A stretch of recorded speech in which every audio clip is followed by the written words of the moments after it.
প্রিয় দর্শক, স্বাগত টেবিল টকে। আজকের বিষয় কেমন যাবে নতুন বছর। সঙ্গে আছে আমি কাজল রশিদ শাহিন। কেমন যাবে নতুন বছর এই বিষয়ে আলোচনার জন্য আজ স্টুডিওতে উপস্থিত রয়েছেন আমাদের সঙ্গে রাজনৈতিক দল বিএনপির সঙ্গে উনি যুক্ত এবং শিক্ষক নেতা জনাব মোশাররফ আহমেদ ঠাকুর। আপনাকে স্বাগত আমাদের স্টুডিওতে। দর্শক, আমাদের সঙ্গে জুমে যুক্ত রয়েছেন বিশিষ্ট অর্থনীতিবিদ ও বিনিয়োগ বিশ্লেষক জনাব KSM মুস্তাফিজুর রহমান। KSM মুস্তাফিজুর রহমান, আপনাকেও স্বাগত। দর্শক, আজ বছরের প্রথম দিন।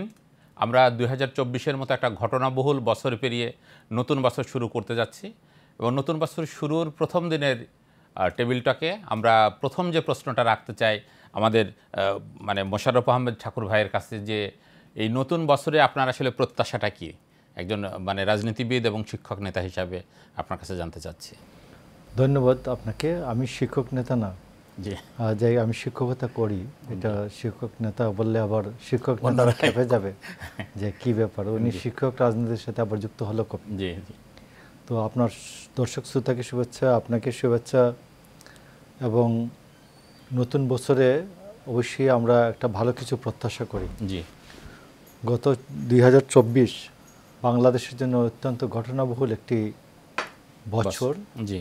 এবং আমিডামি নির্বাচন দিয়ে শুরু হয়েছিল এবং মোটামুটি শেখ হাসিনার পলায়নের মধ্য দিয়ে একটি অধ্যায়ের সমাপ্তি হয়েছে। জি।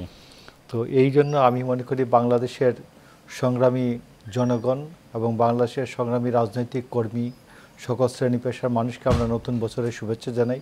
জি।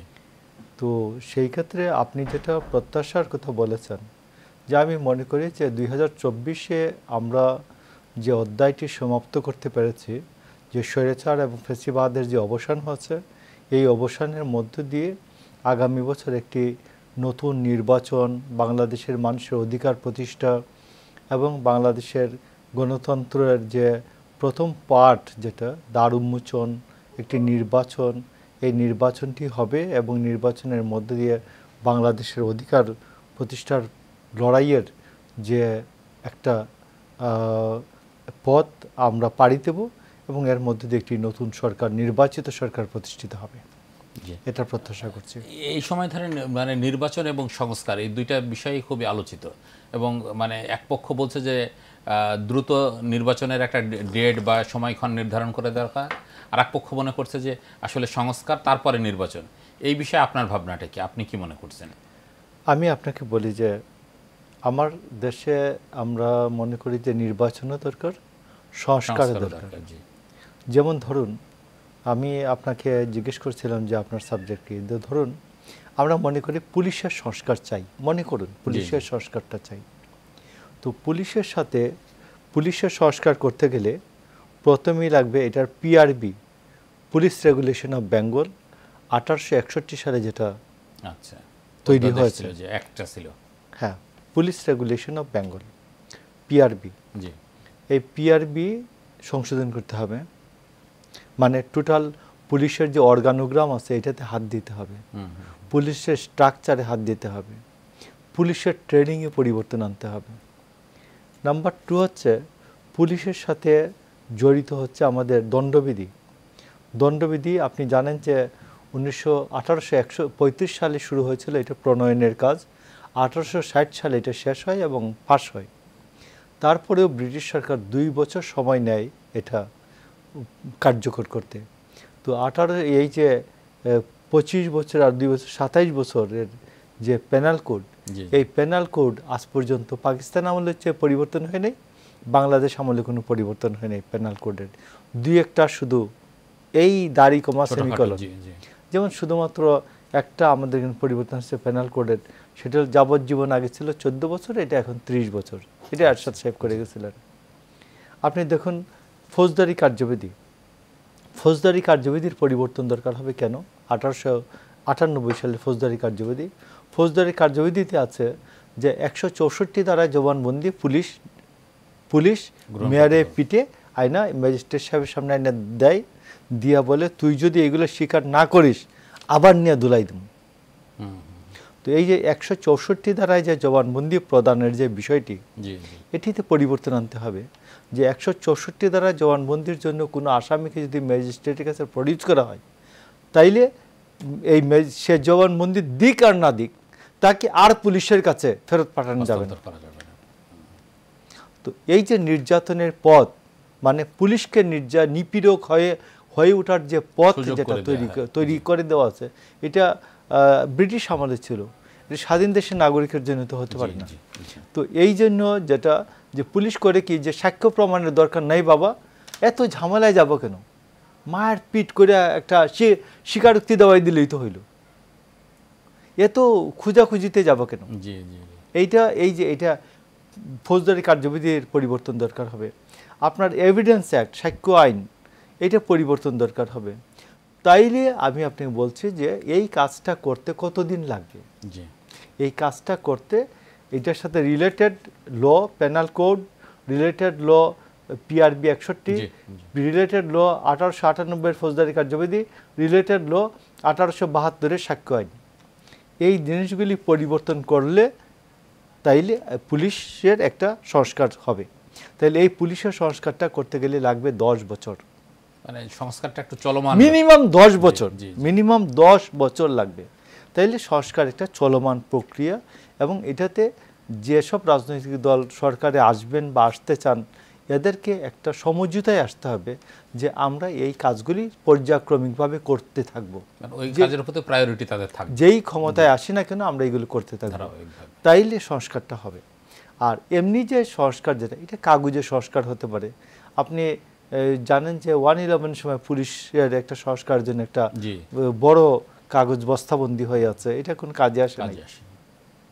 তো এই জন্য আমি আজকে বলছি, যারা এরকম কাগজে সংস্কারে বিশ্বাস করেন, এইগুলো কাগজে সংস্কার দিয়ে হবে না, এটার জন্য রাজনৈতিক ঐক্যমত, জাতীয় ঐক্যমত লাগবে। যদি জাতীয় ঐক্যমত তৈরি না হয়, তাইলে এইসব সংস্কার সবগুলি কাগজে সংস্কার হবে, কাগজের থিসিস হবে, এবং বেসিক্যালি এটা ফলত রাজনৈতিক ক্ষেত্রে দেশের উপকারের ক্ষেত্রে এটা একটা অশ্বডিম্ব ছাড়া আর কিছুই হবে না। আমি আবার আসবো আপনার কাছে। KSM মোস্তাফিজুর রহমান, আপনি কি আমাকে শুনতে পাচ্ছেন? আমি শুনতে পাচ্ছি। আপনার কাছে আমাদের প্রশ্ন যে এই যে নতুন বছরে অর্থনীতিতে আপনি কি প্রত্যাশা মানে কামনা করছেন, যে আপনার স্বপ্ন কি যে নতুন বছরে অর্থনীতির জায়গাটা বা পর্যায়টা এই পর্যায়ে যাক, সেটা একটু যদি আমাদের সঙ্গে শেয়ার করেন। ধন্যবাদ। আমি প্রথমে আমাদের দেশবাসী যারা দর্শক শ্রোতা আছেন তাদেরকে ইংরেজি নববর্ষের শুভেচ্ছা জানাচ্ছি। আর আপনি যে প্রশ্নটি করেছেন যে নতুন বছরে আমি অর্থনীতিকে ঘিরে আমি কি প্রত্যাশা করছি একজন ব্যবসায়ী হিসেবে, অর্থনীতির সাধারণ ছাত্র হিসেবে, বিনিয়োগকারী হিসেবে, দেখুন আমাদের দেশের যদি মূল সমস্যাকে যদি আপনি একটু ছোট করে নিয়ে আসেন, তাহলে অন্যতম প্রধান সমস্যাই হলো দারিদ্র। মানুষ গরিব, তার অনেক মানুষ আছে এই সমাজে, যে প্রায় শতকরা 20% তাদের একদিনের ইনকাম দিয়ে, একদিনের যে তার মৌলিক চাহিদা মানবাধিকার, তার অন্ন, বস্ত্র, শিক্ষা, চিকিৎসা, বাসস্থান, তার ইনকাম দিয়ে এটা পরিপূর্ণ হয় না। এটা হলো দেশের অন্যতম প্রধান সমস্যা, যেটা সমাধানের জন্য আপনার বিনিয়োগ দরকার। সেই বিনিয়োগকে নিরাপদ করা, বিনিয়োগকে লাভজনক করা, টেকসই করা, এটা হলো সরকারের দায়িত্বের মধ্যে পড়ে। এবং এই বিনিয়োগ না হওয়া এবং তার কারণে যে মানুষের ক্রয় ক্ষমতা কমে যায়, সেখান থেকেই দারিদ্র্য আছে, সেখান থেকেই অর্থনৈতিক বৈষম্যের সৃষ্টি হয়, সেখান থেকেই সমাজের অনাচার সৃষ্টি হয়। এই আনএমপ্লয়মেন্ট, ইনইকুয়ালিটি অ্যান্ড পোভার্টি, এই জিনিসগুলো হলো আমাদের সমাজের অর্থনৈতিক অভিশাপ। এবং আমরা যারা এই দেশে, আমরা যারা ব্যবসা বাণিজ্য, শিল্প, কলকারখানা চালাই, আমাদের যেগুলো প্রাথমিক কমোডিটি, যেগুলো গরিব দেশের আরেকটা অন্যতম প্রধান লক্ষণই হলো তার অতি প্রাথমিক জরুরি পণ্যগুলো আমদানি করে আনতে হয়। আমাদের শিল্পের যে সমস্ত কাঁচামাল এবং অনেক ফিনিশ প্রোডাক্ট, এগুলো জরুরি জিনিস, খাদ্যদ্রব্য থেকে শুরু করে প্রায় $100 বিলিয়ন আমাদের আমদানি করতে হয়। আপনি এই আমদানির বিকল্প পণ্য কোনগুলো আছে অগ্রাধিকার খাতে, যেগুলো এখানে উৎপাদন করা যায়। আমাদের কৃষিতে সর্বাধিক পরিমাণ মানুষ কাজ করে, তাদের কি করে সম্পূর্ণ কৃষিকে কিভাবে নিরাপদ টেকসই করা যায়। কৃষির উপকরণ যেগুলো, কোনগুলো আমাদের এখানে দেশে বানানো সম্ভব অথচ আমরা বিদেশ থেকে আমদানি করে নিয়ে আসছি। এই অগ্রাধিকার খাতকে চিহ্নিত করে সরকারকে এই সেক্টরগুলোকে আকর্ষণীয় করে দিতে হবে, যাতে আগামী 3 বছর বা 5 বছরের মধ্যে বিনিয়োগকারীরা স্বপ্রণোদিত হয়ে এই সমস্ত লোকাল ইন্ডাস্ট্রি করার জন্য এখানে বিনিয়োগ করে। গত যার 5 মধ্য মাসের দিয়ে অভিজ্ঞতায় কি মনে হয় যে এই যে বিনিয়োগটা যে ধরেন একটু কি স্থবির হয়ে আছে, এবং আমাদের এখানে যে আপনি যে নিজস্ব উৎপাদনের কথা বলছিলেন, এই জায়গায় গত 5 মাসের যে অন্তর্বর্তীকালীন সরকার, এই সরকারের কোনো উদ্যোগ আপনার চোখে পড়ছে কিনা?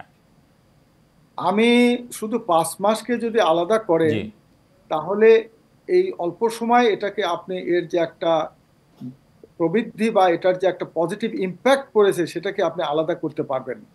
আপনার সাউথ এশিয়ার মধ্যে আপনার বাংলাদেশে কিন্তু ফরেন ডাইরেক্ট ইনভেস্টমেন্ট সবচেয়ে কম, যে তথ্য উপাত্ত থেকে যদি আপনি জি দেখেন। জি বিদেশি বিনিয়োগ কোন দেশে যাচ্ছে, আমাদের দেশে কেন আসছে না, জি সেই জায়গাগুলো আমাদের সরকারকে, রাজনৈতিক নেতা যারা তারা এবং ব্যুরোক্রেটস যারা, তাদেরকে ঠিক করে দিতে হবে অগ্রাধিকার খাতগুলো কি হবে। না, আপনি যে কেএসএম মোস্তাফিজুর রহমান, আমার কাছে মানে যে প্রশ্নটা আপনার কাছে জানার জন্য আমরা করছিলাম যে ধরেন আমরা বিগত দিনগুলোতে শুনে আসছি বা রাজনৈতিক সরকারের ওই সময় শুনছি বা গত ফ্যাসিস্ট সরকারের সময়ও, যে তারা ধরেন বিনিয়োগী আহ্বান জানালেও বাস্তবতা হচ্ছে যে বিনিয়োগকারীরা এসে দেখায় যে এখানে বিনিয়োগ যে করবে সে নানা রকমের প্রতিবন্ধকতার মুখোমুখি হয়। আমি বলছি যে গত 5 মাসে এই জায়গাটাতে কোনো কার্যক্রম শুরু হয়েছে কিনা, ধরেন আমি বলছি না। ধন্যবাদ। জি আপনার প্রশ্নের উত্তর হলো ইয়েস, আমরা এই 5 মাসের মধ্যে আমাদের যাবার সুযোগ হয়েছে, জি আমাদের কথা শোনার মানুষগুলো তৈরি হয়েছে। এটাকে কার্যকরী করতে হলে তাহলে আপনার যেখানে আইন বিধিতে যেখানে ত্রুটি আছে, জি আইন তো এখন আপনি তৈরি করতে পারবেন না, আইনের আলোকে বিধির ব্যাখ্যা বিশদ এগুলো কিন্তু করার সুযোগ আছে, প্রজ্ঞাপন দেওয়ার সুযোগ আছে।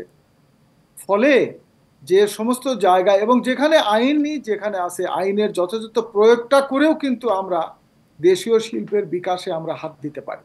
জি জি যেমন ধরুন, আমরা দেশীয় শিল্প কৃষির ক্ষেত্রে যদি আমরা বলি, কৃষিতে আমাদের এখনো আমাদের শ্রমশক্তির সর্বাধিক পরিমাণ মানুষ, ধরেন 38% মানুষ হলে কৃষি পেশায় কাজ করে, কৃষি শ্রমিক অথবা কৃষি পেশায়, এবং এই মানুষগুলোই কিন্তু গরিব। জি কারণ কৃষি শ্রমিক যারা, তারা বছরে 3 মাস কাজ করতে পারে, ওই ধান লাগানো, ধান কাটা, ধানে আগাছা নিয়ন্ত্রণ, ধান মারাই, এটা বছরে 12 মাসের মধ্যে 3 মাস তাদের কাজ থাকে, বাকি 9 মাস তাদের কাজ থাকে না। তারা হয়তো এই 9 মাসে তারা এই আপনার ধরেন নির্মাণ শিল্পে কাজ করে বা অন্য কোথাও যায়, কোথাও যেতে পারে, যেতে পারে না। এই দরিদ্র মানুষগুলোর হাতে কাজ দিতে গেলে আপনার কৃষিতে গ্রাম ভিত্তিক ব্যাপক শিল্পায়নের জোয়ার সৃষ্টি করতে হবে। জি আপনি আমরা আমাকে যে আবার প্রশ্ন আপনার কাছে আসবো, করেছেন তার একটু আপনার কাছে আসবো। আমি একটু মোশাররফ আহমদ ঠাকুরের কাছে যেতে চাই যে আমাদের এখনকার যে রাজনৈতিক পরিস্থিতি, সব মিলিয়ে কি মনে হচ্ছে যে মানে রাজনীতিতে একটা বিভাজনের জায়গাটা দৃশ্যমান হচ্ছে ক্রমাগত? বা ধরেন মানে জামাত ইসলামের মতো দলের পক্ষ থেকে যখন বলা হয় যে মানে একমাত্র দেশপ্রেমিক ইয়ে হচ্ছে যে মানে জামাত এবং মানে সেনাবাহিনী, তখন কি এইসব কথাও কি মানে রাজনীতির মধ্যে ঐক্যের চেয়ে বিভাজনটাকে এগিয়ে নিয়ে আসে কিনা, আপনি কি মনে করেন?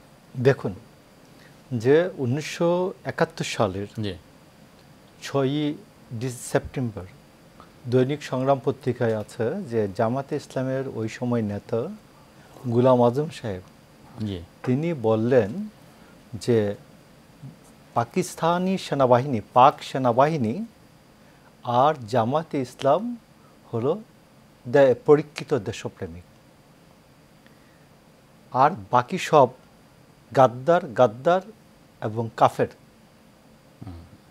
পরিষ্কার কথাটা? হ্যাঁ, ওটা এভিডেন্স আছে একদম। ঠিক এই কথাটার প্রতিধ্বনি করলেন ডাক্তার শফিকুর রহমান। তিনি বললেন যে বাংলাদেশ সেনাবাহিনী আর জামায়াতে ইসলাম পরীক্ষিত দেশপ্রেমী।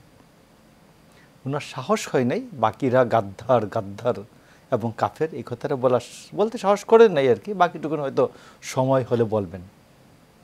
তো আমি বলতে চাই আজকে যে জামায়াতে ইসলাম বাংলাদেশ সেনাবাহিনীর তৈরিটা হয়েছে বাংলাদেশ সেনাবাহিনী তৈরি হয়েছে কিন্তু যুদ্ধের মধ্যে, মুক্তিযুদ্ধের ভিতর দিয়ে, মুক্তিযুদ্ধের মধ্য দিয়ে চেতনায়। জি, আপনি দেখবেন যে মেজর জিয়াউর রহমান এরা কিন্তু সবাই লেফটেন্যান্ট কর্নেল হয়েছেন যুদ্ধের সময়। সেক্টর কমান্ডার, ব্রিগেড কমান্ডার যখন হয়েছেন, ব্রিগেড মেজর কর্নেল অলি, তো এরা হচ্ছেন যে দুইটা প্রমোশন পেয়েছেন যুদ্ধের সময়ে, যুদ্ধকালীন সময়ে। তো এই সেনাবাহিনী যেটা আমার যুদ্ধের মধ্য দিয়ে তৈরি হয়েছে, যুদ্ধ করে করে সেনাবাহিনী তৈরি হয়েছে, আর সেই যুদ্ধের বিরোধিতা করে, সেই যুদ্ধের বিরুদ্ধে যুদ্ধ করে, স্বাধীনতার বিরুদ্ধে যারা যুদ্ধ করেছেন অবস্থান নিয়ে জামায়াতে ইসলাম, তারা বলেন যে আর্মি, সেনাবাহিনী এবং জামায়াতে ইসলাম দেশপ্রেমী। তাহলে 71 সালে যদি এই সেনাবাহিনীর অফিসার যারা ছিলেন ওই সময়, মেজর বা লেফটেন্যান্ট কর্নেল জিয়া, এদের সাথে দেখা হতো, শফিউল্লাহর সাথে দেখা হতো, খালেদ মোশাররফের সাথে দেখা হতো, মীর শওকত আলীদের সাথে দেখা হতো, কর্নেল অলির সাথে দেখা হতো, এই যে ডাক্তার শফিক নাকি তখন শিশু ছিলেন, তখন তো শিশু মনে হয় না, এই গুফ এবং দাড়ি এবং চোখের ব্রু পাকা দেখে তো মনে হয় না শিশু ছিলেন, কারণ 54 বছর আগে শিশু ছিলেন তা তো মনে হয় না। তো সেইখানে আজকে ডাক্তার শফিকুর রহমান এরা বলবেন যে সেনাবাহিনী আর জামাত ইসলামে এক, এটা আমাকে মানতে হবে, এটাকে আমাকে শুনতে হবে, এটা শুনতে হবে। তো আমি জিজ্ঞেস করি যে আপনার জামাত ইসলামের সাথে যদি এদের সাথে দেখা হইতো, আমি যে মুক্তিযোদ্ধাদের নাম বলতাম, এদের সাথে দেখা হতো, তাহলে আপনার কি হইতো? আপনি যদি সেই দিন পরিচয় দিতেন যে আমি জামাত ইসলামের সমর্থক, আমি ভবিষ্যতে আমি সমর্থক হব, এইটা বলতেন 71 সালে মুক্তিযোদ্ধাদের সামনে, তাহলে আপনার কি পরিণতি হইতো? নির্ঘাত মুক্তিবাহিনীর সাথে, মুক্তিযুদ্ধের, স্বাধীনতা যুদ্ধের সেনানী যারা, এদের হাতে আপনার মৃত্যু হতো। আর আপনারা যারা ছিলেন এরা, আপনারা তো মুক্তিযুদ্ধতে ধরিয়ে দিয়েছেন। তো জামায়াতে ইসলাম আর সেনাবাহিনী তো এক হতে পারে না, এর বিপরীত, এটার জন্মের উৎসটাই আলাদা আলাদা। তো আজকে আমি মনে করি যে বাংলাদেশের জনগণ নিশ্চয়ই এটা বুঝবেন যে বাংলাদেশ কোন দিকে যাচ্ছে। বাংলাদেশকে আমরা, আওয়ামী লীগ ফ্যাসিজম তৈরি করেছিলেন, আওয়ামী লীগ স্বৈরাচার হয়েছে, আওয়ামী লীগ 1-1.5 হাজার মানুষকে হত্যা করেছে, বহু মানুষকে, হাজার মানুষকে গুম খুন করেছে, এই সবগুলি সত্য। কিন্তু এর অর্থ এই না আওয়ামী লীগের বিরোধিতা, আওয়ামী লীগ এই অপকর্মগুলি করেছে বলে আমি 71-কে আমি মুছে ফেলবো, তা তো না।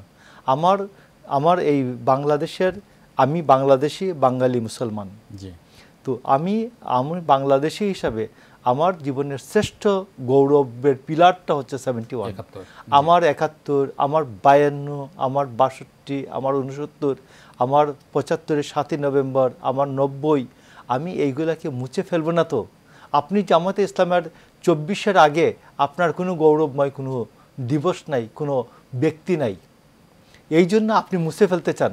আমাদের জাতীয় বীরদের ইতিহাস মুছে ফেলতে চান, আমাদের জাতীয় বীরত্বের ইতিহাস সব মুছে ফেলতে চান। তো আমরা এই জায়গাতে আমি মনে করি, আমি সবাইকে জানাবো যে আপনারা একটু সতর্ক হবেন, যেন আমরা কেউ বিভ্রান্ত না হই। আমরা ছোট্ট একটা বিরতি নিব। KSM মোস্তাফিজুর রহমান, আপনি আমাদের সঙ্গে থাকেন, আমরা ছোট্ট একটা বিরতি যাচ্ছি। প্রিয় দর্শক, নিয়ে নিচ্ছি ছোট্ট একটা বিরতি, আপনারা টেবিল টকের সঙ্গে থাকুন। প্রিয় দর্শক, টেবিল টকে স্বাগত আবারও। আমাদের সঙ্গে রয়েছেন দুজন অতিথি, মোশাররফ আহমেদ ঠাকুর এবং KSM মোস্তাফিজুর রহমান। মোস্তাফিজুর রহমান, আপনি কি আমাকে শুনতে পাচ্ছেন? আমি শুনতে পাচ্ছি আপনাকে। জি, আপনি একটা ভালো বিষয়ের অবতারণা করছেন যে আমাদের এখানে ধরেন আমরা আমদানি নির্ভর দেশ না হয়ে গেলাম, মানে আমাদের কথা ছিল যে আমরা যেহেতু একটা কৃষিপ্রধান দেশ, আমরা রপ্তানিমুখী দেশ হব।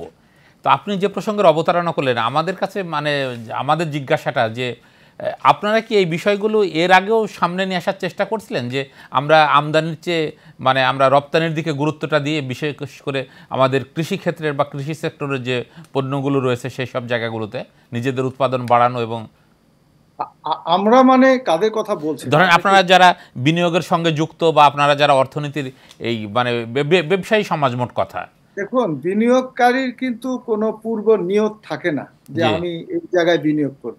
জি বিনিয়োগকারী হলে তিনি একজন ব্যবসায়ী, যিনি তার বিনিয়োগটাকে সর্বাধিক পরিমাণ কোন জায়গায় নিরাপদ এবং লাভজনক তিনি সেটা করেন।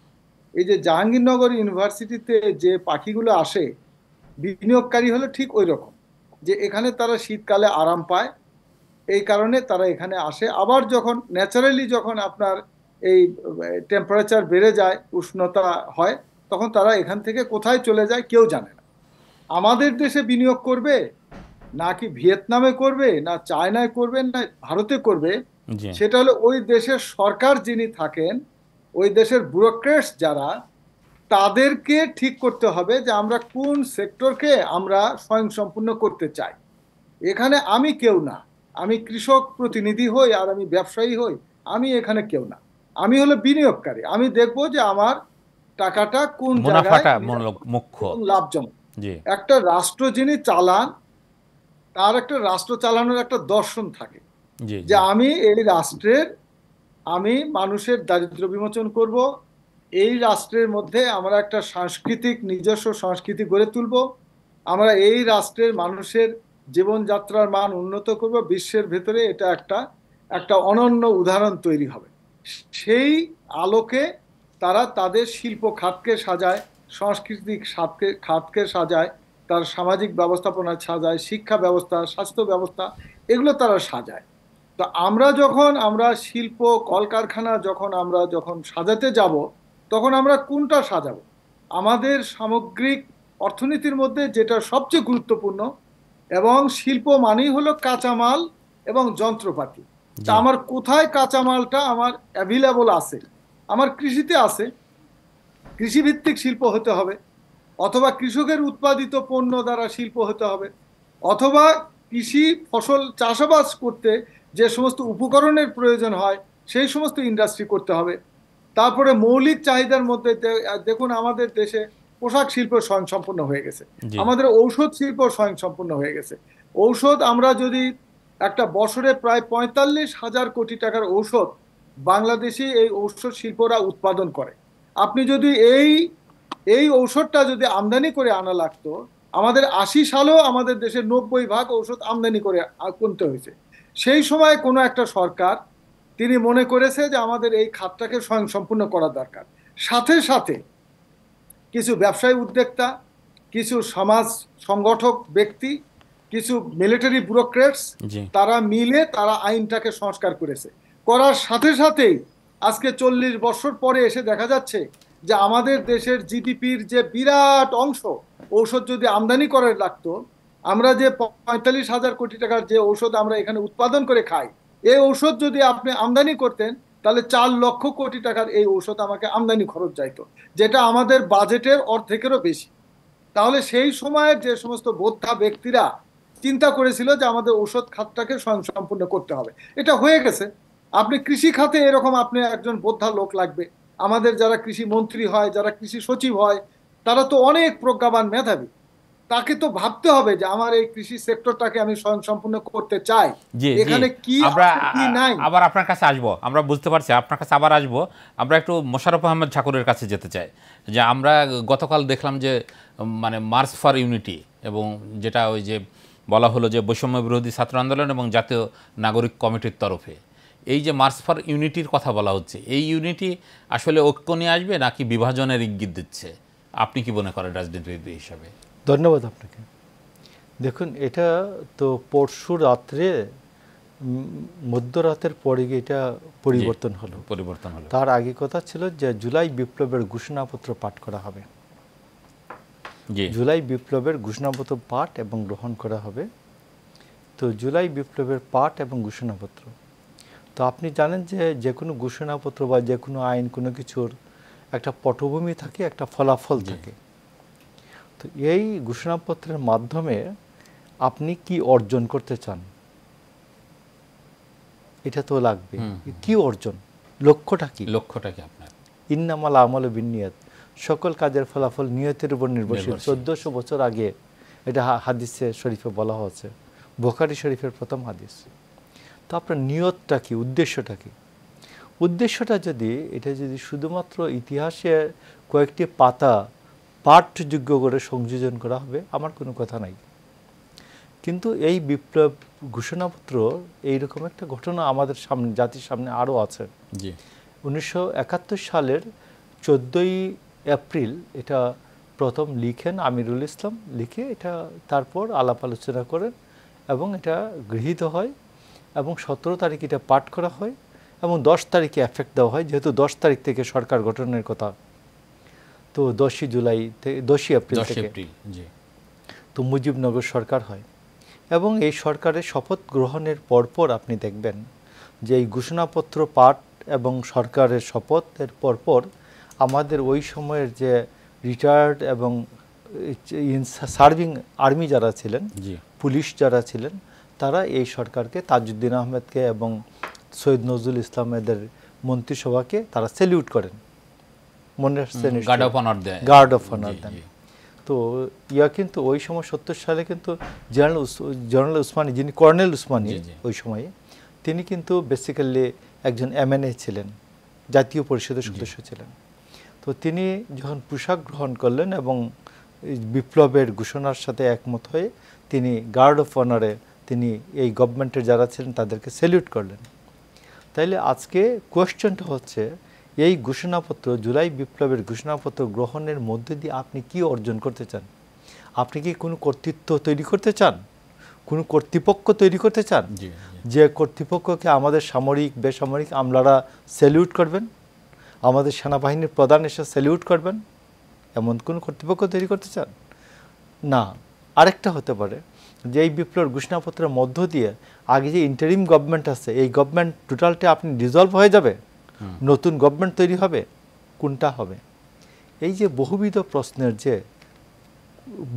প্রশ্নের যে দ্বার উন্মোচন করে, এই দ্বার উন্মোচন করার কারণে আমার মনে হয় যে এটাতে ঐক্য তো ব্যাহত হবেই, জাতীয় ঐক্য মারাত্মক হুমকির সম্মুখীন হবে এইরকম কোনো এখন। কারণ আপনার 4 মাস আগে যখন বিপ্লব আমাদের জুলাই গণ অভ্যুত্থান হয়, 5ই আগস্টে আমরা যখন সবাই এক জায়গায় ছিলাম, আপনি দেখুন সাংবাদিকরা একই বিন্দুতে মিলিত হয়েছেন, ক্ষুব্ধ ক্রেতারা এক বিন্দুতে মিলিত হয়েছেন, নির্যাতিত ছাত্রদের পিতামাতারা একত্রিত হয়েছেন, পাশাপাশি যারা ছাত্র তারাও একত্রিত হয়েছেন,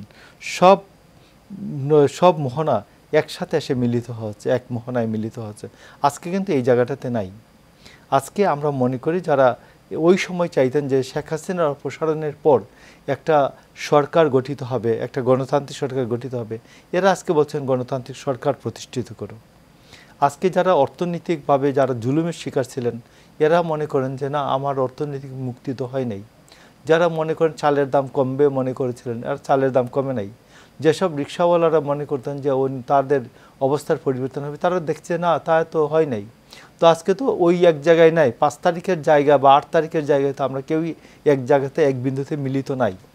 তো সেই ক্ষেত্রে 5 তারিখের কাজটা যদি এখন করেন এসে, মানে 5 তারিখে সবাই আপনার বিবাহে সম্মত ছিল, আপনি দুই পক্ষই সম্মত ছিলেন।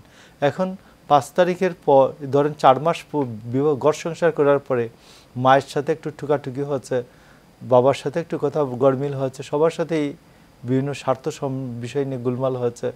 তো তারপর এখন বলেন, আরে কলিমাও তো পড়ি নাই, কাবিনও তো করি নাই, এখন কলিমা পড়বো, কাবিন পড়বো, আপনারা সবাই আইসা বসুন, আমাদের আবার বিয়ে দিন। এখন সবাই তো একতে না বসতেই পারে না। কিন্তু আপনি যে প্রসঙ্গের অবতারণা করলেন বা যে মানে সিদ্ধান্তে এসে দাঁড়াচ্ছেন, তাহলে ধরেন সরকারের পক্ষ থেকে যে ঘোষণাটা করা হবে বলা হচ্ছে, সেটাও তো একই প্রশ্নের। সরকারের পক্ষ থেকে ঘোষণা করলে সেই ক্ষেত্রে উনি বলছেন যে জাতীয় ঐক্যমতের ভিত্তিতে করা হবে, মানে সবার সঙ্গে আলাপ আলোচনা করে করা হবে। সেক্ষেত্রে বিএনপি বলুন, অন্যান্য রাজনৈতিক দল বলুন, কমিউনিস্ট পার্টি বলুন, জামায়াতে ইসলাম বলুন, সব রাজনৈতিক দলের সাথে আলাপ আলোচনা করে যদি শুধুমাত্র জুলাই আগস্টের যে গণ অভ্যুত্থানের ইতিহাস লেখা হয় এই ঘোষণাপত্রের মধ্যে দিয়ে, আমাদের আপত্তি নাই। কিন্তু এটি দিয়ে যদি নতুন কর্তৃত্ব তৈরি করা হয়, যে কর্তৃত্বকে আমার সামরিক বেসামরিক কর্তৃত্ব, আসলে কি করা হবে, ফলাফলটা কি, আপনি কি অর্জন করতে চান? এমনিতে অর্জন করেছেন বহু কিছু, আপনি অর্জন যা করেছেন, আপনি 6 দিনে আপনার ডক্টর ইউনূসের ক্যাবিনেটের একজন মন্ত্রী, বাচ্চা ছেলে 26 বছর বয়স, 6 দিনে 28 বার একটা কর্পোরেট হাউসের হেলিকপ্টার ইউজ করেছেন। আপনি লালমনিরহাট থেকে কুড়িগ্রাম যাবেন, আপনার হেলিকপ্টারে ভ্রমণ করতে হয়। আপনি বলেন যে জেলার থেকে থানায় যান, হেলিকপ্টারে যান। বাংলাদেশের 54 বছর ইতিহাসে এমন কোনো মন্ত্রী আছে, এমন কোনো প্রধানমন্ত্রী আছে 6 দিনে 28 বার হেলিকপ্টার চড়েছে? তো সেই জায়গায় তা আপনি কি স্বপ্ন দেখিয়েছিলেন আর কি করছেন? বৈষম্য নিরোধ করবেন। আপনি বৈষম্য নিরোধ, 28 বার হেলিকপ্টার চড়ে বৈষম্য নিরোধ হয়? বাংলাদেশের 54 বছরের কোনো মন্ত্রী 28 বার হেলিকপ্টার চড়েছে 6 দিনে? তো আমি আপনাকে পয়েন্টটা শেষ করে দিচ্ছি। তো এইখানে আপনার মনে হয় যে এই জায়গাটাতে কেউই 8 তারিখের জায়গায় দাঁড়িয়ে নাই, 5 তারিখের জায়গায় দাঁড়িয়ে নাই। এই আচরণের মধ্য দিয়ে আজকে প্রমাণিত হচ্ছে যে এগুলো এক জায়গায় নাই। এখন বিএনপি বা অন্যান্য রাজনৈতিক দলগুলি হয়তো মনে করছেন যে দাঁত কামড়ে এইসব কিছু সহ্য করছে। তো 2 দিন পর যেটা সহ্য নাও তো করতে পারে। আর সুজা আঙ্গুল আছে, আঙ্গুলটা যদি বাঁকা করে দেয় তো জেলার থেকে থানায় আর যেতে হবে না, হেলিকপ্টার নিয়ে নামতে হবে না। ধন্যবাদ।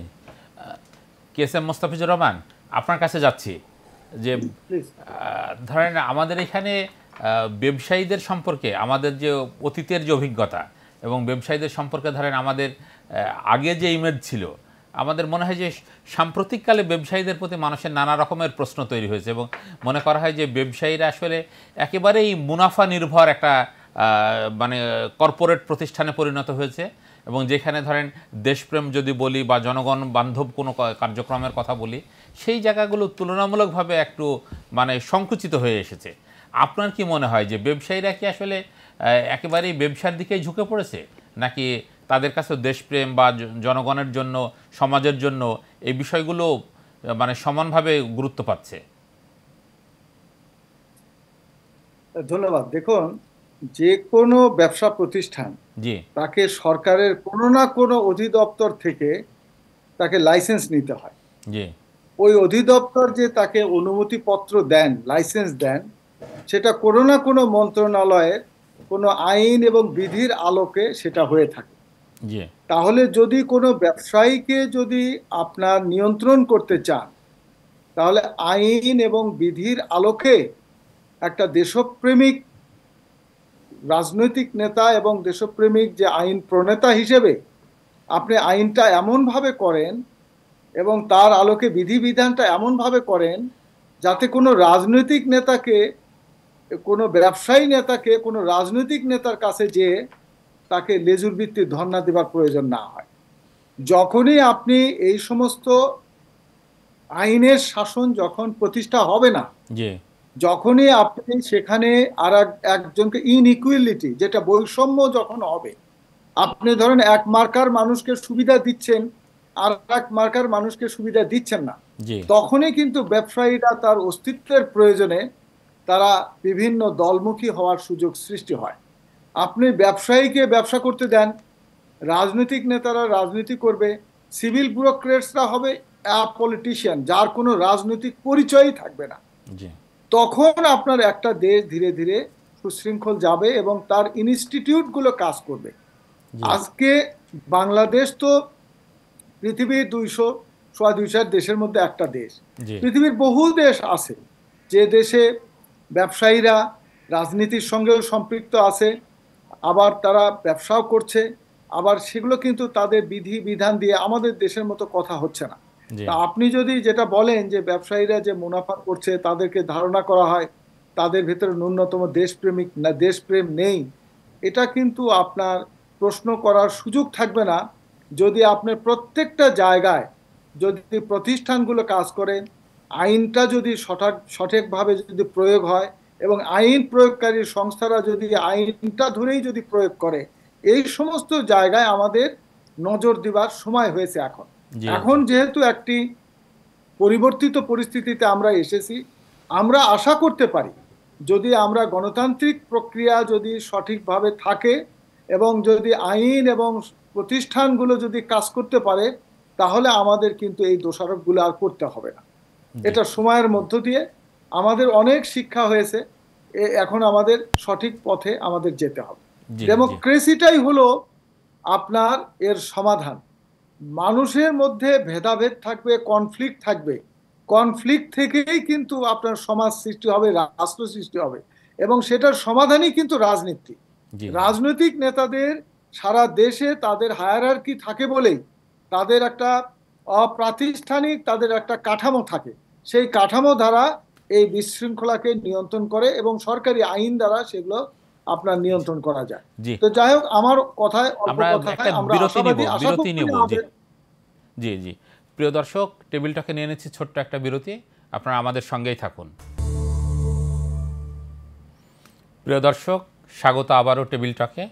আমাদের আজকের বিষয় কেমন যাবে নতুন বছর। সঙ্গে আছে আমি কাজল রশিদ শাহীন, আমাদের সঙ্গে রয়েছেন দুজন অতিথি। আমরা এখন কথা বলবো মোশাররফ আহমদ ঠাকুর। আমরা আপনার সঙ্গে যে কথাগুলো বলছিলাম, যে ধরেন আমরা মার্চ ফর ইউনিটি নিয়ে কথা বললাম, এখন যে বিষয়টা আপনার কাছে একটু আমরা জানতে চাচ্ছি, যে ধরেন এই যে নির্বাচনের কথা শোনা যাচ্ছে, সেই নির্বাচনের ক্ষেত্রে আসলে নির্বাচনটা ডেটটা কি খুব দ্রুতই হওয়া দরকার, নাকি আপনি কি মনে করেন যে আর একটু সময় নিয়ে নির্বাচনের ডেটটা দেওয়া দরকার? নির্বাচনটা যে খুব দ্রুত হওয়া দরকার আর খুব দেরিতে হওয়া দরকার এটা না।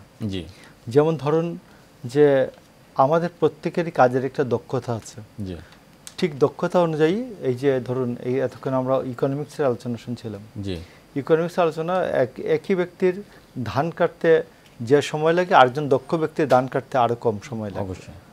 তো সেই ক্ষেত্রে আমরা মনে করি যে ডক্টর ইউনূসের নেতৃত্বাধীন যে সরকারটা আছে, এই সরকারটা তো এরা ব্যক্তিগত জীবনে তো সফল মানুষ সবাই, জি, কিন্তু তারা এই 4 মাস বা 5 মাসে যে কোনো সংস্কারের কোনো চিহ্নই দেখাতে পারবেন না, এটা তো আমি মনে করি না। তো একটা নতুন বিষয় আছে যে ডক্টর ইউনূস বলছেন যে সংস্কার, গতকাল বলছেন যে সংস্কার এবং নির্বাচনের প্রক্রিয়া একই সাথে চলবে।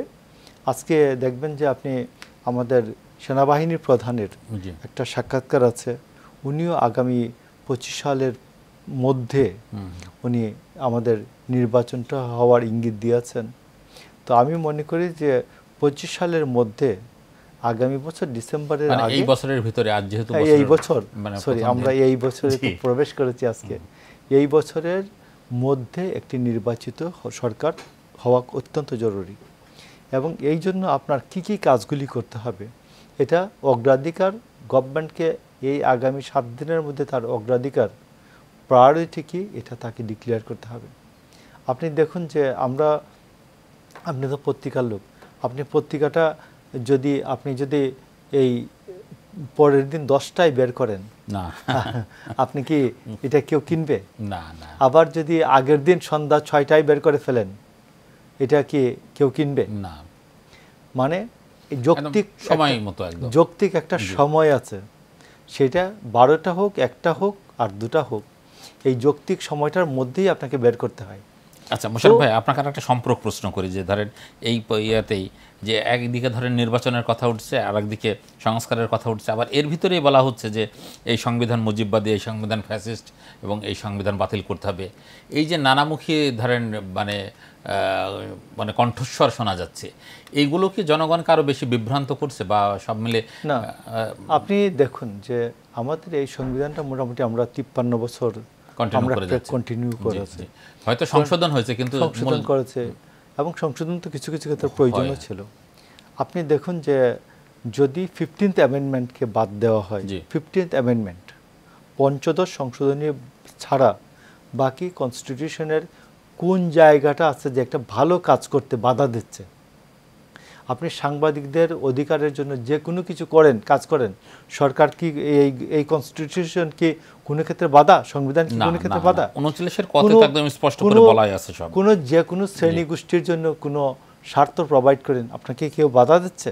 বাধা দিচ্ছে না 28 অনুচ্ছেদ অনুযায়ী। তো সেই ক্ষেত্রে আপনি 19 অনুচ্ছেদ মূলনীতির সর্বক্ষেত্রে সমতা, 28 অনুচ্ছেদে কোনো প্রকার বৈষম্য প্রদর্শন করা যাবে না। তো এই সবগুলি কথা আছে, কথাটা হচ্ছে আপনি প্র্যাকটিস করেন কিনা।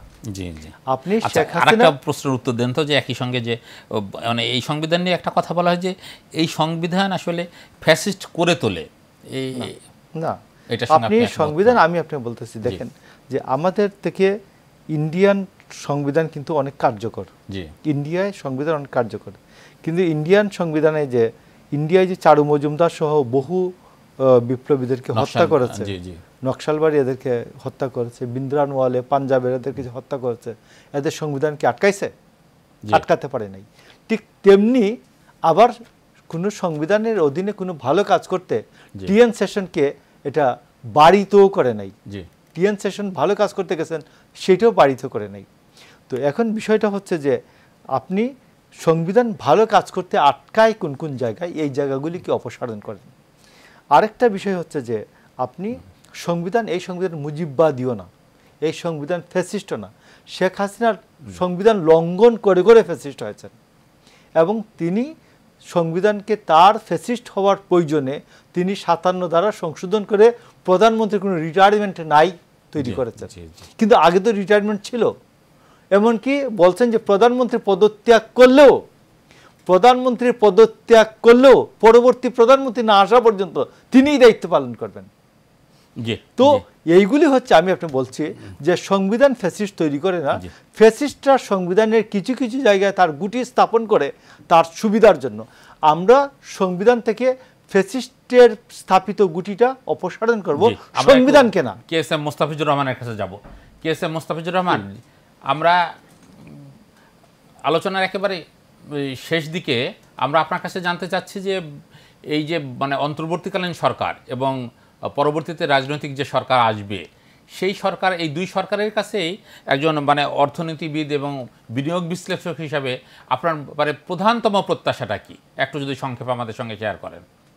আমি যদি খুব সংক্ষেপে বলি তাহলে আমাদের অর্থনীতিটা আগামী 10 বছরে এর অগ্রাধিকার খাতগুলো কোনগুলো হবে সেগুলোকে চিহ্নিত করে আমাদের লোকাল ইন্ডাস্ট্রি স্বয়ংসম্পূর্ণ করার জন্য সরকারকে কর্মসূচি হাতে নিতে হবে। ধরুন 10 বছর যে ইন্ডাস্ট্রিগুলো, যে সেক্টরগুলো প্রবৃদ্ধি হবে, সেগুলোর গবেষণা আমাদের সরকার হয়তো করেছে। সরকারের বাহিরেও আমরা যারা বেসরকারি প্রতিষ্ঠান, আমাদেরও কাছে তথ্য উপাত্ত এবং আন্তর্জাতিক সংস্থা সব মিলে আমরাও বলতে পারি আমাদের 10 বছরে আমাদের প্রবৃদ্ধির জায়গা যেটা তৈরি হয়েছে সেটা হলো ধরেন লোকাল যে ট্যুরিজম ইন্ডাস্ট্রি। মানুষ এই সেক্টরে, আমাদের অবকাঠামো নাই, এই সেক্টরে আমাদের নিরাপত্তার জায়গাটা নিশ্চিত করে দিতে পারলে দেশীয় এবং আন্তর্জাতিক পর্যায়ে এটা একটা অনেক বড় ইন্ডাস্ট্রি হতে পারে। দ্বিতীয় হলো আমাদের কৃষিভিত্তিক যে শিল্প, যেগুলো আমরা এখনো হাত দিই না। একেবারে শেষের দিকে আপনি একটু সংক্ষেপে বলেন, দ্রুত। আপনার কৃষিভিত্তিক শিল্পায়ন, pharmaceutical industry, light engineering, agro processing industry, তারপরে হেলথ সেক্টর, আইসিটি সেক্টর, এগুলো হলো আমাদের অগ্রাধিকার খাত। এর মধ্যে যেটা প্রত্যাশার কথাটা একটু বলেন মুস্তাফিজুর রহমান। আমার প্রত্যাশার জায়গা হলো আমাদের লোকাল ইন্ডাস্ট্রিকে স্বয়ংসম্পূর্ণ করার জন্য বিশেষ কর্মসূচি হাতে নিবে, যার মধ্য দিয়ে আমাদের যে আজকে ইনফ্লেশন হচ্ছে, দ্রব্যমূল্য কমানোর জন্য আমরা সংকুচিত মুদ্রা অর্থনীতি নিচ্ছি, আমরা ডিউটি ট্যাক্স কমায় দিচ্ছি। এর চেয়ে আপনি লোকাল ইন্ডাস্ট্রি করেন, এখানে ভর্তুকি দেন। ধন্যবাদ মুস্তাফিজুর রহমান, আমরা ধন্যবাদ। আমরা একটু মোশাররফ আহমেদ ঠাকুর, আপনি যদি এক লাইনে বলেন যে নতুন বছরের প্রত্যাশা, একেবারে নতুন বছরের প্রত্যাশা হচ্ছে, আমি আপনাকে বলি, আমাদের ভারপ্রাপ্ত চেয়ারম্যান তারেক রহমান তিনি বলেছেন যে নতুন বছরের প্রত্যাশা হলো আমরা একটা ইনক্লুসিভ সোসাইটি, একটা অন্তর্ভুক্তিমূলক সমাজ গড়ে তুলব এবং একটা মানবিক মর্যাদার সমাজ গড়ে তুলব। যে সে ধরুন আমরা কোনো অপরাধীকে আমরা তাকে বিচারের সম্মুখীন করব, কিন্তু তাকে আমরা অপদস্থ করব না, তাকে আমরা বেদে সমাজের সামনে ঘুরাবো, এটা করব না। এই জন্য আমি মনে করি নতুন বছরের প্রত্যাশা হচ্ছে একটি ইনক্লুসিভ সোসাইটি, অন্তর্ভুক্তিমূলক সমাজ, মানবিক মর্যাদার সমাজ এবং একটি আগামী এই বছরের মধ্যে একটি নির্বাচিত সরকার ব্যবস্থা। মোশাররফ আহমেদ ঠাকুর, আপনাকে ধন্যবাদ। কে এম মোস্তাফিজুর রহমান, আপনাকেও ধন্যবাদ। প্রিয় দর্শক, টেবিলটাকে আমরা একেবারে শেষ পর্যায়ে আমরা শেষ করছি আজকের অনুষ্ঠান। আপনাদেরকে ধন্যবাদ। আপনারা এশিয়ান টেলিভিশনের সঙ্গেই থাকুন।